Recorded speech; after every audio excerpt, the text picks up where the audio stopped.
Hi, I'm Maya, 21 years old, and today was supposed to be my birthday. The cake sits untouched in front of me, 21 perfect candles burning down to stubs, while the entire room erupts in cheers, not for me, but for my brother. My own celebration melted into his victory lap, and I finally snapped. If you've ever been overlooked, disrespected, or underestimated by the people closest to you, watch closely. This is the story of standing up, taking control, and serving justice in a way they'll never forget. Don't forget to like, subscribe, and hit the bell, because you'll want every detail of this. The air in the living room was thick with perfumed celebration, the kind that hides something rotten underneath. My eyes burned from watching the golden glow of my brother's triumph, while my own birthday remained an afterthought. The cake in front of me, once my center of attention, sat untouched, frosting slowly melting beneath 21 tiny flames, the wax dripping like the patience I'd wasted over the years. "Make a wish, champion," my father, Derek, bellowed across the room, hand clasped firmly on Ethan's shoulder. That shoulder, tailored and polished in a designer suit, while my thrift store dress seemed almost invisible in the sea of congratulations.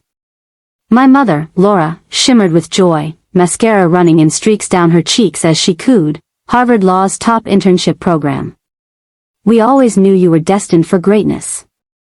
I gripped my fork until my knuckles turned white, the cool metal biting into my palm, grounding me as the room spun in celebration. Aunt Carol dabbed at her eyes with a lace handkerchief, Uncle Steve already boasting about the connections he could leverage at his law firm. My cousin Lily's eyes met mine, and I saw the reflection of my own disgust mirrored in hers. "Speech," someone called out, a smile stretching their face, oblivious to the tension thickening around me. Ethan rose, flawless as always, and smiled that practiced, winning smile that had gotten him everything he'd ever wanted. And I wanted to vanish. "I just want to thank everyone for being here today," he started, stepping in front of the "Happy Birthday" banner, my banner, hidden partially beneath hastily added "Congratulations" streamers. The timing was cruel, almost theatrical. Mother's smile froze into its practiced mask, her hand trembling slightly as she tried to maintain control. "Maya dear, let's not mention what?" I cut in sharply, voice slicing through the warmth of the room. "Not mention that it's my birthday? Or not mention how you converted my celebration into Ethan's victory lap?" "You're being dramatic," Father snapped, his voice cold and unyielding. "This is a significant achievement for the family," Derek added, voice edged with steel, as if rehearsed for moments like this. I laughed, but it sounded hollow, even to my own ears. "You mean for Ethan? Everything is always for Ethan. At least he has the decency to look uncomfortable." "Come on, sis," Ethan muttered, but I stood, chair scraping across the hardwood floor like the opening act of my defiance. 21 years of watching you get everything while I scrape by on leftovers. Did you know I got accepted into Columbia's writing program? Of course not, because when I told you last week, you were busy planning this party. That's enough. Father's face flushed crimson. You're embarrassing yourself, and this family. This family embarrasses itself. I snapped, every word dripping with years of pent-up frustration. You, Derek and Laura, so focused on your golden child, forgot you even had a daughter. Congratulations, you finally pushed me to my limit. Mother stepped forward, voice trembling. If you can appreciate what we've done for this family, perhaps you should leave. I finished for her, my voice now steady, cold, unwavering. Is that what you want to say? There's the door, Father said, ice in his tone. The room held its collective breath. Faces froze, shock, embarrassment, neutral masks, but only Lily and Grandma June dared show understanding. I grabbed my purse. "Happy birthday to me," I said, and the door clicked behind me.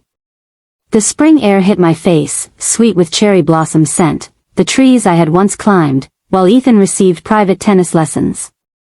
My phone buzzed. "Zoe. Did you do it? Did you finally stand up to them? It's done. Can I crash at your place?" I typed, fingers shaking. Her response was instant. Already setting up the spare room, and Maya, I'm proud of you. I took one last look at the house. Perfect lawns, perfect windows, perfect curtains, hiding a perfectly crafted lie. A switch flipped inside me. Hurt became determination. They wanted me gone. Fine. But the daughter they never wanted was about to become the one they feared most. The first night at Zoe's felt like floating on a life raft in a stormy sea. The silence was deafening. No measured words, no hidden criticisms. Just the weight of freedom, heavy but intoxicating. I stared at my phone, the black screen a cruel reminder of the family I had left behind. Earth to Maya, Zoe called, leaning against the doorframe with 2 steaming mugs. Coffee's cold, and your interview outfit's wrinkled. I was just thinking, I muttered. Don't, she said, pressing the mug into my hand. 3rd time today. We're focusing on your future. Remember? I bit my lip. The coffee burned, a welcome distraction from the hollow ache in my chest. The urban grind interview awaited in 2 hours. I should probably. My phone buzzed. Grandma June's name lit up the screen. Maya darling, are you safe? I'm okay, Gran. Staying with Zoe. Good girl. Listen carefully. I've waited for you to finally stand up to them. There are things you need to know, but not over the phone. Can you meet me tomorrow at Riverside Park, the usual bench? Before I could answer, I heard Mother's voice behind her. I have to go. Tomorrow, 10 o'clock, Gran added, and hung up. Zoe raised an eyebrow. Cryptic, even for her. Gran sees what the rest of them refuse to, I murmured. She actually sees me. I stood, straightening my blazer. Job first, revenge later. Please, I whispered. Let me pay my own way. Zoe tossed a cushion at me. Fine. But you need this job. Independence. The urban grind stood like a beacon. Inside, the smell of coffee grounded me, possibility tingling in the air. Your application is impressive, said Sarah, the manager. But there's a gap in your references. No family contacts. I prefer my professional and personal lives separate, I replied steadily. She nodded, knowingly. Fair enough. When can you start? Job secured, walking out with the schedule, I almost missed Ethan leaning against my car. Nice ride, he said, tapping the rusty fender.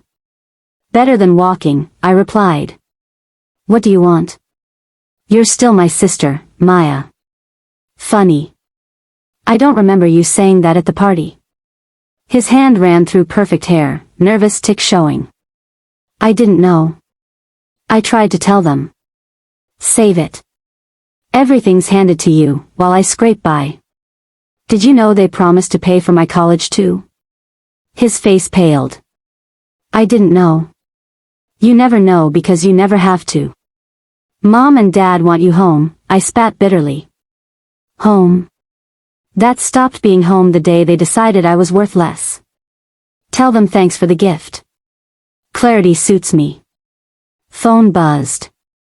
Lily, found something in Uncle Derek's study. You need to see these papers.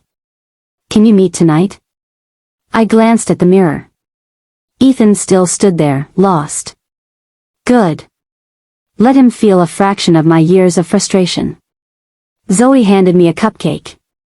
Job's done. Start training tomorrow. I took it, unbitten. If this gets ugly, are you in? I've watched them dim your light. Time someone helped you shine. I squeezed her hand. Then let's start. The morning air bit at my face as I hurried through Riverside Park. The usual bench waited for me, dappled in early sunlight filtering through the half-golden leaves of autumn. Grandma June was already there, silver hair catching the light, fingers trembling slightly as she gripped a thick manila envelope. You look tired, darling, she said, voice soft but firm. I lowered myself onto the bench, blazer creasing slightly against my shoulders. The first week at the new job had exhausted me, but pride pulsed in my veins stronger than fatigue. "What's wrong?" I asked, nodding toward the envelope. "These are copies of documents I found in your father's study last year," she said, pressing the envelope into my hands. My fingers went numb as I flipped through the papers. Bank statements. Letters. Transfer records. The truth about my college fund, every record meticulously tracked over 5 years. Over $200,000 had vanished into accounts I'd never been allowed to touch. Trust funds our grandfather had set up equally for me and Ethan, siphoned slowly into his possession, while I was left scrambling for loans. Your father, Grandma June's voice hardened, was supposed to be the trustee until you turned 21. Yesterday, they manipulated everything to avoid giving you what was rightfully yours. I closed my eyes, disbelief and fury coiling inside me like a living thing. All those years of being overlooked, of scraping by, of seeing Ethan rewarded for merely existing, every insult, every dismissal, every stolen opportunity, it all made sense now. I flipped through more documents, each number a dagger. Private schools, sports camps, a ridiculous luxury car, all of it at my expense. I tried to stop it, she whispered. But Derek threatened to cut off all access if anyone interfered. He didn't care about fairness. Only control. My phone buzzed. Lily. I answered immediately. Maya, thank God. You need to get home right now. Your father found out I was in his study. He's destroying everything. My heart stopped. Destroying? What do you mean? Papers, files, everything. He knows someone's been looking. I hung up, hands shaking, the weight of action pressing on me. This wasn't just about justice. It was about survival, reclamation, and finally, truth. I raced home like a woman possessed, Zoe trailing behind with quiet concern. Lily met me at the side door. They're in the study. Mom's trying to calm him, but a loud crash upstairs cut her off. The door to the study was locked. I pounded on it, fury heating my veins. I know what you did with my trust fund. Silence. Then Derek's voice, eerily calm. You don't understand anything, Maya. I understand enough, I snapped. $200,000, Dad. My future. You stole it. We invested it in your brother's future. The family's future, Mother's voice cut in, strained, pleading. No. I said, voice steady despite the rage boiling inside me. Everything you did was for Ethan. And now, everyone's going to know. The door burst open. Father stood, papers scattered around, a half-burned wastebasket smoldering. You wouldn't dare destroy this family's reputation. You already did that yourself, I shot back, holding up my phone, recording every angle. Proof. Evidence. Justice in my palm. For the first time, I saw fear in Mother's eyes. Sophie slipped past into the study, gathering fallen papers, hands shaking. This ends now, I said, every syllable deliberate, slicing through the chaos. No more hiding. No more lies. Father slumped against his desk, old suddenly, powerless for once. You don't understand the pressure. Save it for the lawyers, I said. I've got everything I need. Outside, Sophie handed me the salvaged papers. What now? I pulled out my phone. A text from Grandma June, document safe. Your grandfather would be proud. I looked at the silhouettes of my parents through the window. We were about to make them face everything they had tried to hide. Strategic planning begins. That night, Zoe and I sat cross-legged on the floor of her spare room, the papers strewn between us. Each document told a story: misappropriated funds, hidden accounts, manipulation, control.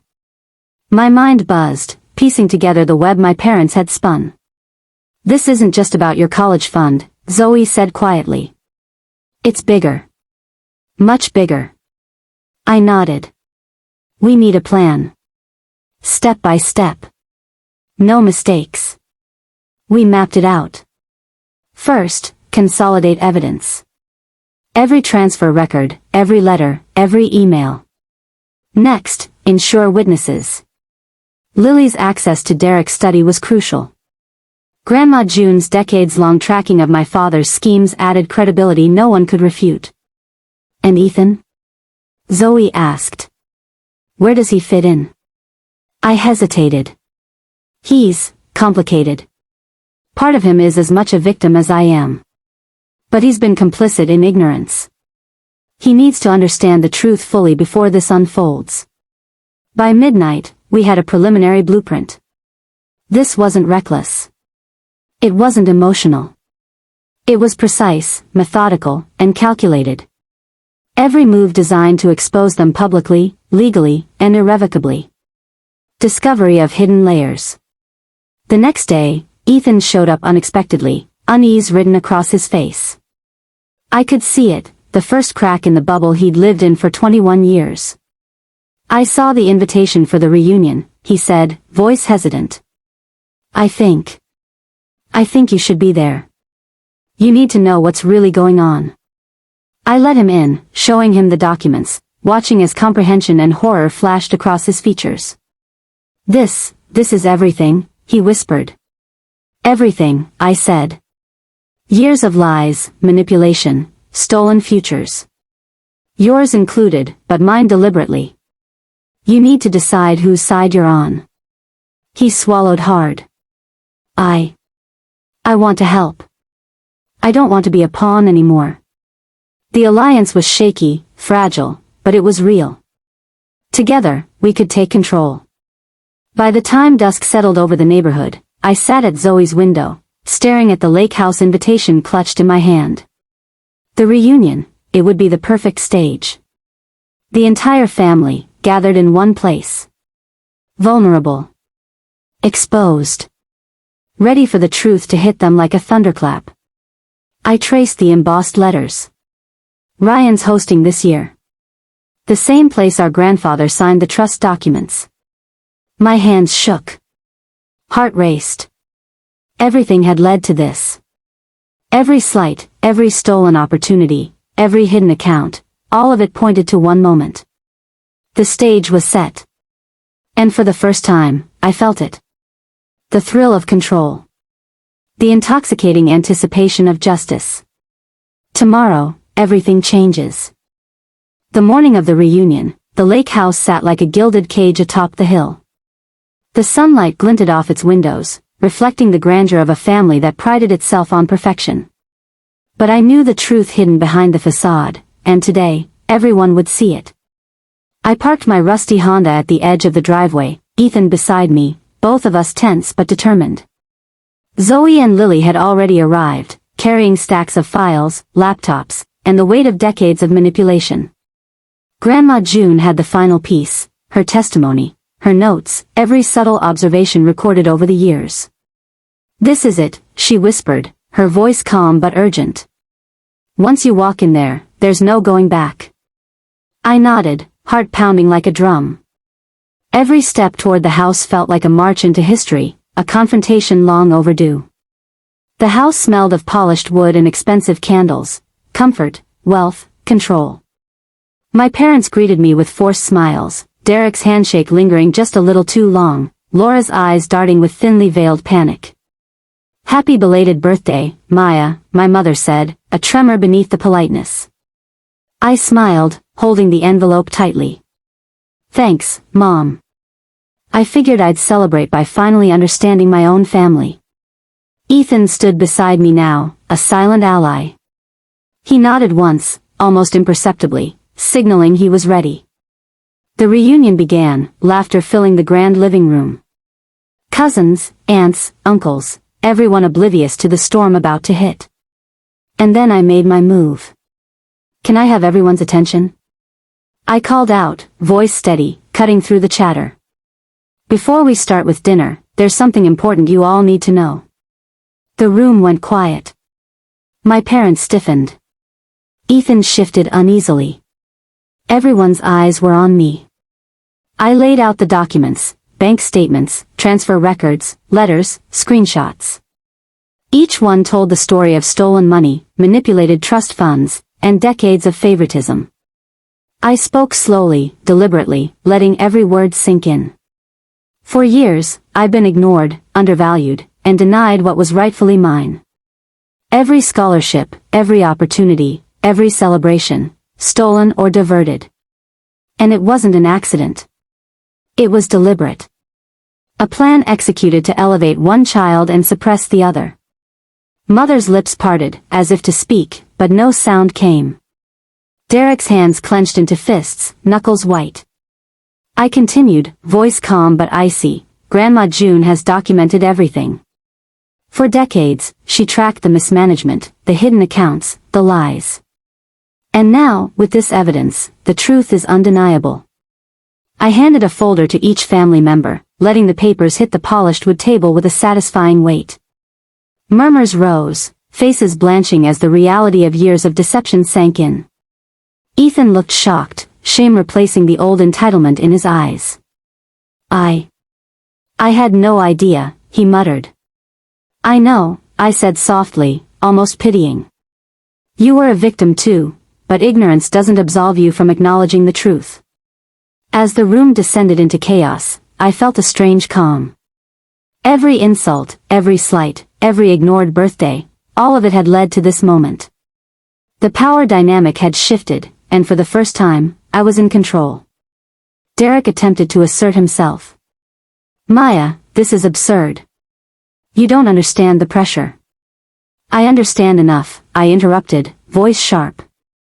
I understand how it feels to be invisible, worthless, and manipulated for someone else's gain. And I understand that justice isn't about punishment, it's about truth. Mother tried to interject, tears streaking mascara across her cheeks. We did this for the family. For Ethan. I smiled, coldly. You did it for appearances. And now, everyone can see it. In the days that followed, the family was shaken to its core. Lawyers were consulted. Accounts were frozen. Apologies were whispered but never quite believed. Ethan began to make amends, assisting me in exposing the hidden accounts and rectifying the stolen funds. As for my parents, their empire of control crumbled quietly but thoroughly. Friends and colleagues whispered, trust eroded, and the golden image they had so carefully curated tarnished under the weight of truth. I sat in Zoe's spare room one evening, the same cupcake still uneaten on the counter. I allowed myself a small smile. Justice had been served, not in fire or vengeance, but in undeniable, meticulous truth. Grandma June's eyes twinkled as she said, sometimes, the best revenge is simply surviving, and thriving. I nodded. Thriving. For the first time in my life, I felt fully, completely alive. Standing in the sunlight outside, I breathed in freedom and clarity. I had reclaimed my future, my dignity, and my birthday. The power my parents once wielded over me was gone, replaced by the unshakable knowledge that I had fought back, and I had won. Not with anger. Not with reckless destruction. But with patience, strategy, and the courage to finally stand up and demand what was rightfully mine. The lesson was clear: being underestimated, overlooked, or ignored can breed strength, cunning, and resolve. Those who think they can diminish you often only awaken the force they cannot control. If you've ever been overlooked, dismissed, or betrayed, remember this: your voice, your power, and your truth matter.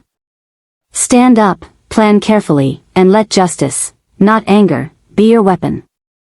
If Maya's story inspired you, give a like, subscribe, and comment your thoughts below.